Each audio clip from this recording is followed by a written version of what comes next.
Après des décennies passées sous les projecteurs et confrontée à des opinions publiques mitigées, Catherine Ringer, l'artiste rebelle, talentueuse et controversée, a finalement révélé une vérité qui a surpris mais aussi touché le public. Elle a secrètement épousé son partenaire après 2 ans de relations discrètes.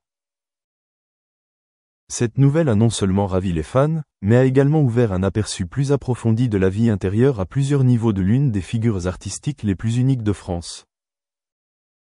Depuis les années 1980, Catherine Ringer est devenue une icône irremplaçable de la scène musicale française lorsqu'elle s'associe à Fred Chichin pour créer le groupe Les Rita Mitsuko, un style qui mélange rock, new wave, funk et avant-garde.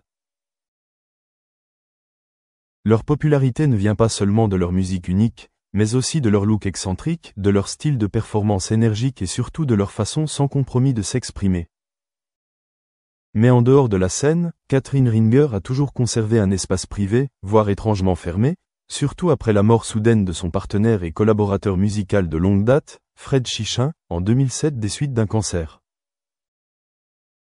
Cette mort est une blessure profonde, une perte irremplaçable. Pendant de nombreuses années après cela, elle a continué à composer et à se produire en solo, mais a toujours gardé sa vie privée, ne révélant aucune relation publiquement. 2 ans de rencontres secrètes et un mariage simple mais émouvant.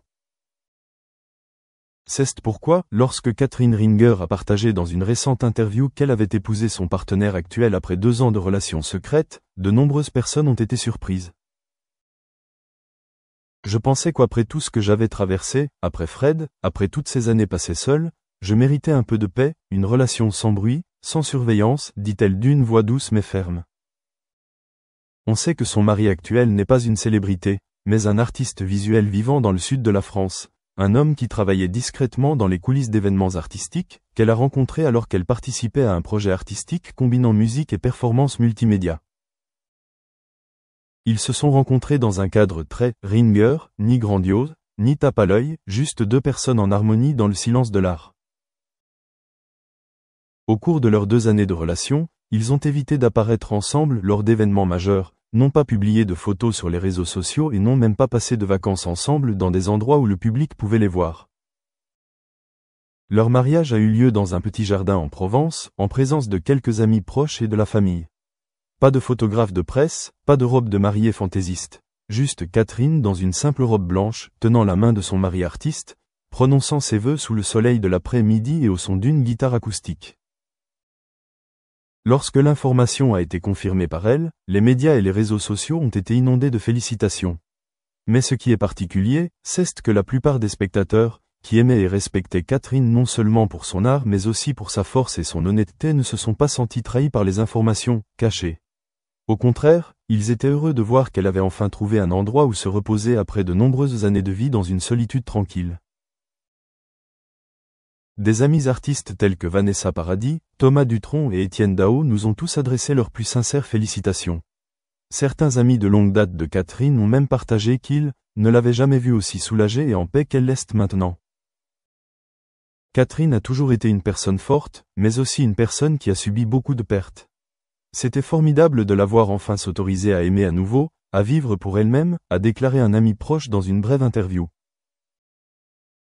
Après la mort de Fred Chichin, Catherine a déclaré que « mon cœur était comme une pièce scellée, aucun air ne pouvait y entrer ». Alors, quand elle admet aujourd'hui qu'elle s'est à nouveau ouverte, ce n'est pas simplement une déclaration personnelle, mais un message de guérison. Les gens pensent toujours que je suis intrépide, mais la vérité est que j'avais peur d'aimer à nouveau.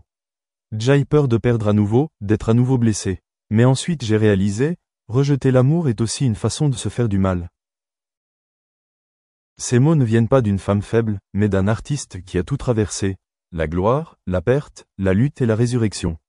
Ce mariage, bien que non bruyant, est un chapitre poétique d'ouverture et de clôture d'une vie d'art et de bouleversements émotionnels. Catherine Ringer continuera à se produire, à écrire de la musique et à faire ce qu'elle aime. Mais cette fois, elle n'était pas seule. Son partenaire de vie, quelqu'un qui comprend le silence nécessaire entre 2 âmes artistiques, sera un compagnon silencieux mais puissant.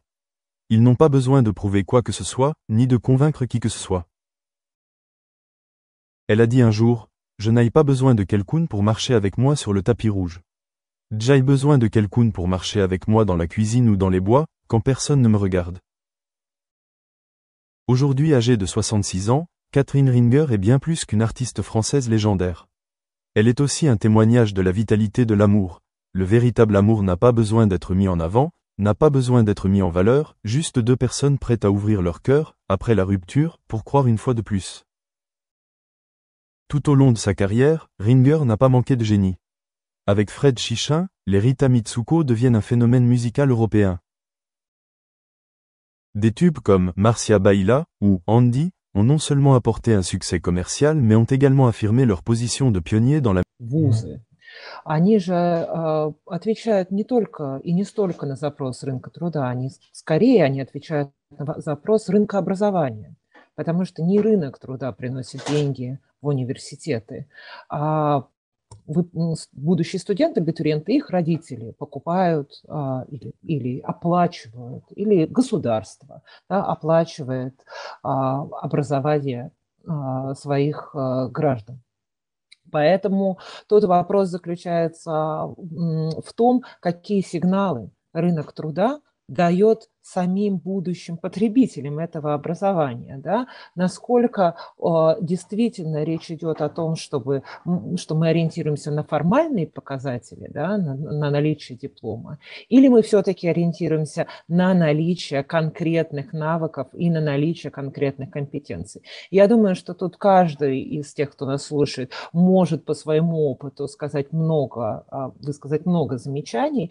Но я думаю, что если речь идет о первичном трудоустройстве, первоначальном трудоустройстве, сейчас, возможно, к нашему сожалению, формальные критерии наличия высшего образования играют большую роль, чем какие-то навыки, по простой причине, что очень часто компании предпочитают сами обучать сотрудников на самых низовых позициях. Хотя, безусловно, любой университет, который стремится развиваться, глядит в будущее. Да? Для него, безусловно, этот вопрос о том, чтобы его программы были релевантны имеющимся уровню развития научных знаний, имеющимся уровню развития практических знаний, для любого университета это, конечно, вызов.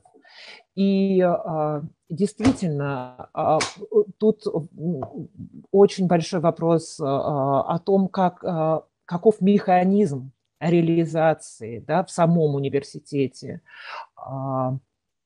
решение, как реализовано решение для этой проблемы. Потому что если у вас большой университет, как Вышка, например, где больше 250 образовательных программ, вы не можете такие вещи делать централизованно, просто потому что ни один административный аппарат не в состоянии централизовать принятие таких решений. Мы просто не хватит компетенции.